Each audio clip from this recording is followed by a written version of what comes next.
Hello, yes, good afternoon. So, ayan.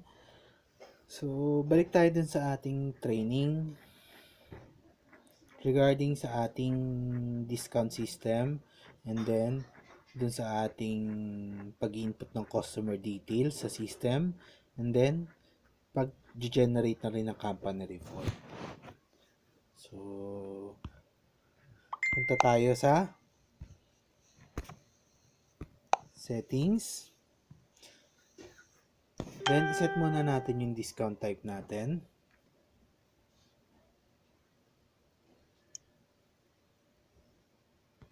Punta tayo sa menu. Then, punta tayo sa discount. Okay, so ito yung discount section. So, meron na tayong senior citizen, VIP. So, pag mag-a-add tayo ng discount, select lang natin yung add. So, lagay lang natin kung ano yung reason ng discount natin and then yung percentage or by amount. So, ayan. So, mas okay na sa atin yan, pwede na natin siyang i-save. So, ayan.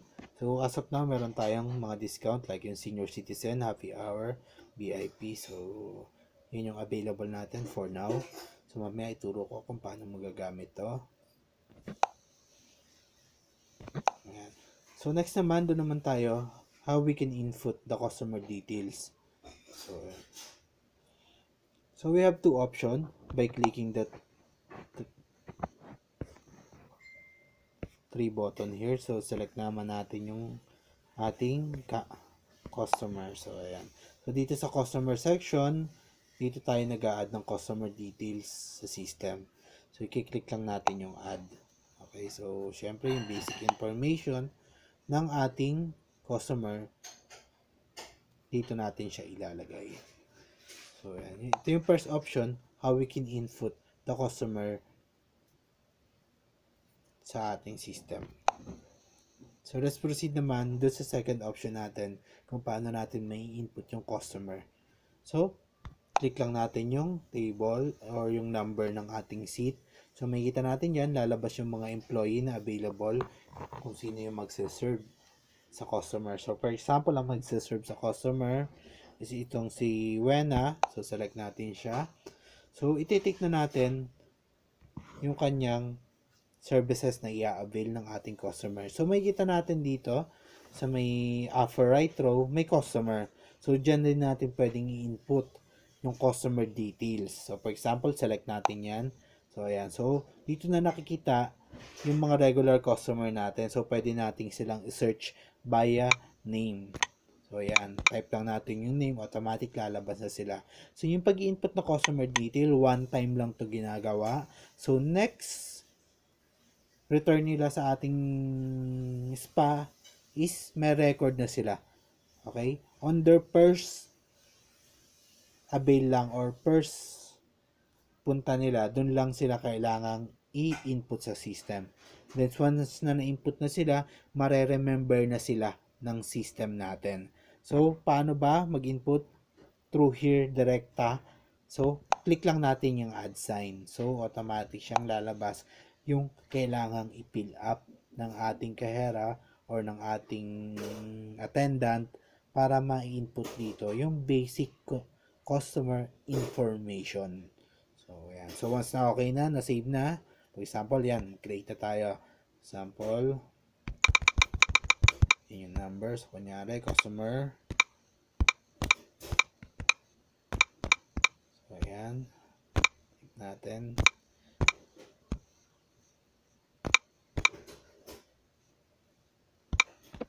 Then, save. So, ayan. So, meron na tayong customer details. So, pwede na natin siyang i-select. So, it means, nakita nyo dito, si customer na ang ating ina-assist. So, we can take the services na kanyang i-avail and then isa-send na natin. So, ayun. So, makikita dyan kung sino yung customer and then kung sino yung nag-a-assist na nail technician natin and then pwede na natin siyang i-pay when it's done na. So, ayan. Pay lang. Then, makikita natin dito. Yan. Customer name. And then, yung ating server. So, ang nag-serve sa kanya is si Wena. So, for example, ang pera is 2,000. So, dito naman natin i-apply yung discount. So, paano natin ma-apply yung discount? So, may kita natin sa upper row. For example, itong customer na to is senior citizen. So, i-click lang natin yung discount sa taas. So, ayan. So, may kita natin, pag kinlik natin yung discount, lalabas na yung kinreate nating mga discount kanina. So, andyan yung senior citizen. So, i-click natin yung senior citizen. So, may kita nyo, automatic siyang maleles ng 300 pesos. So, ayun. So, may discount na sa ating system. So, ang pag-a-apply ng discount mo is once na nandito na sa payment section. Okay? So, makikita natin sa upper row, katabi ng tax yung ating discount. So, i-click lang natin yung discount para lumabas yung mga discount na available. And then, once na okay na-applyan na ng discount, pwede na natin siyang i-pay. Okay? So, ganun lang mag-apply ng discount. So, for example naman ng scenario natin, kunyari, meron tayong next customer, and then, kunyari, si Angel naman yung nag-assist, and then, nag-take siya ng 2 services. Kunyari, nag-take siya ng isang natural look. So, kunyari lang yan. So, kunyari, nagpa-add pa siya ng isa. Kunyari, itong acrylic nail. So, ayan, nagpa-add din siya. And then, yung scenario natin ngayon, isang item lang ang bibigyan ng discount. So, for example, yung full set lang ang bibigyan natin ng discount. So, i-hold lang natin yan. So, ayan, send muna natin pala. So, ulitin natin ha. So, si Angel yung nag-assist. So, i-take natin ng dalawang klase ng services. So, ayan. So, nakasek na. Send muna natin. So, kunyari, mag-pay payment na. So, pag mag-payment na, ang scenario natin ngayon is isang services lang ang bibigyan ng discount. So, i-hold lang natin kung alin lang yung bibigyan ng discount. Yan. Then, once na na-hold na natin siya, mag-highlight na siya ng orange. So, pwede natin i-click yung discount. So, kunyari ito, bibigyan natin ng, kunyari na lang, VIP discount. Then, confirm. So, ganun. So, makita nyo, yung full set, nagkaroon ng VIP discount na 300 pesos. And then, saka natin ipipay.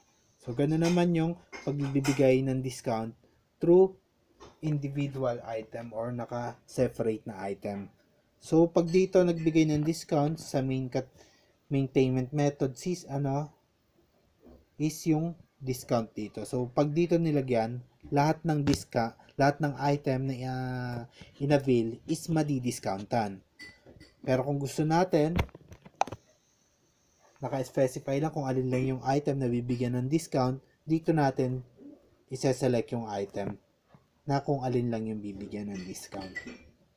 So, ayun. So, proceed sa payment and then pay. So ganun lang po mag-apply ng discount, mag-input ng customer details. And then, let's proceed na sa company report. So, sa company report natin, select lang natin company report. So, syempre, na-select natin yung mga details na kailangan nating makita. So, for example, ito nagkaroon tayo ng demo. So, nagkaroon ako ng 3 transaction. So, pwede kong i-select kung ano yung mga gusto kong makita. So, ito tayo magde-decide dito kung ano ba lang yung kailangan natin makita. So, hindi kailangan lahat yan naka-check. So, kung ano lang yung importante. So, for example, yan, sales, discount, select din natin. Stop sales, pwede rin. So, pwede natin yung profit if gusto natin. And then, isa-search lang natin yan. So, yan. So, lalabas na. So, ito yung what we call company report. So, ito, required to, every closing, dapat ini-email siya. So, may kita natin sa upper right row yung CSV file. So, ayan, i-click lang natin yan. Once na-click na natin yung CSV, may kita natin, pwede ba natin siyang i-email or i-Google Drive. So, yan yung dalawang option natin kung paano natin ma-send through other device yung ating company report. So, ginagawa natin dyan, which better is yung Google Drive. So, select natin yung Google Drive. So, automatic itong magli-link sa ating Google Drive account. na naka-register sa ating tablet. So, makikita natin dyan yung ating nails pa. And then, yung report natin is kung anong araw yung sales na yon. Once na okay na, it's done na, save lang natin. So, automatic na yung magsesend. So, everything na nakalagin ang ating Google Drive sa kahit ilang device, lahat ng may device na nakalagin siya, marireceive lahat nila yung company report or yung what we call sales report every closing. So, ganun po. So, ayun. So, yun lang yung basic na paggamit ng system natin. So, in case may question pa tayo, message lang po kami regarding sa system. Okay, thank you.